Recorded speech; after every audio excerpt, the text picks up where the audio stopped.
For 70 years, these glowing lines have been the lifeblood of the modern world.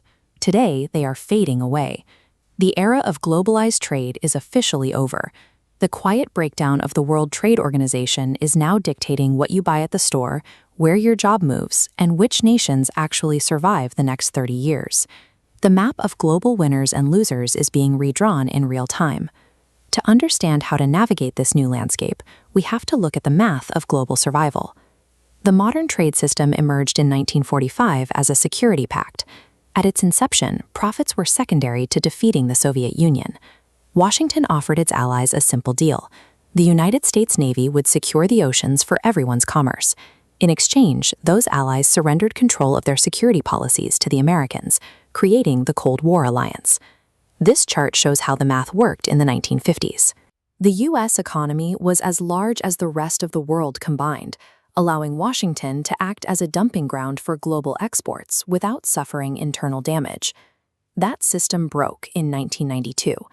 When the Soviet threat vanished, the fundamental justification for the U.S. to police global trade evaporated. The Cold War was over, and the deal had to change. By the 1990s, Washington began prioritizing economic benefits from globalization, moving beyond the security-first mindset of the Cold War years. This shift led to the creation of the World Trade Organization. The goal was to bundle 40 years of trade agreements into a single pact, governed by an impartial court.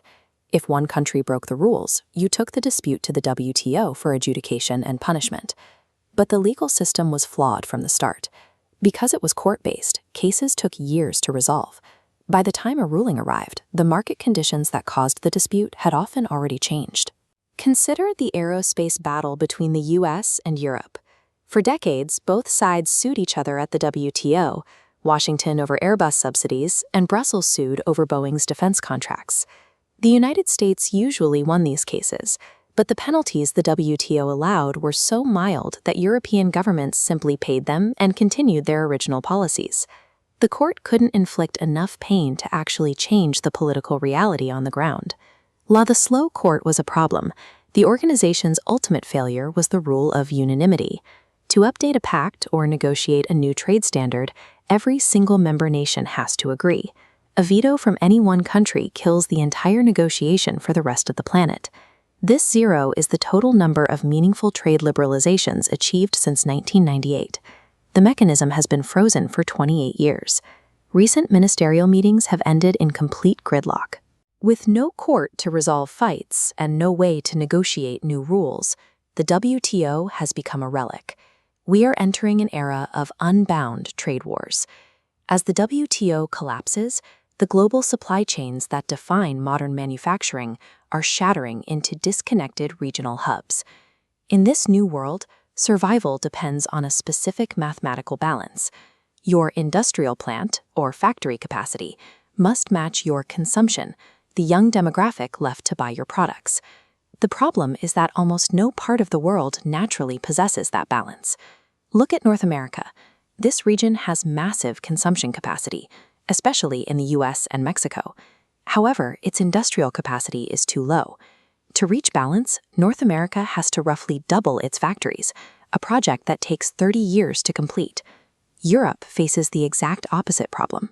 In places like Germany, the industrial plant is huge, but the population is aging so rapidly that there are no internal consumers left to buy the output.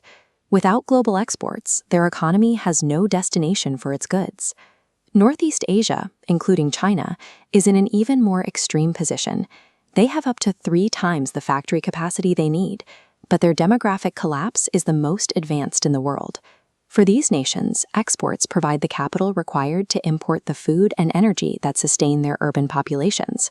Stripping away that export income threatens the basic resource security that keeps their societies functioning. Only Southeast Asia appears to be in balance. With nearly 1 billion people and young, energetic populations in places like Vietnam and Indonesia, their industrial capacity is right-sized for their own people. The new map creates a devastating mismatch. Things are being made in one part of the world, but the people who can buy them live somewhere else entirely. Geopolitical flashpoints in the Middle East dominate the headlines, but the collapse of the WTO is the true threat to global stability. This economic unraveling will force radical transformations in how countries operate, likely sparking intense conflicts within and between states for the next 40 years as the world adjusts to the new math. The structure of the modern world is undermining itself. Look at your own region's demographics and factory capacity. Are you ready for the trade wars? Let us know in the comments and subscribe for more insights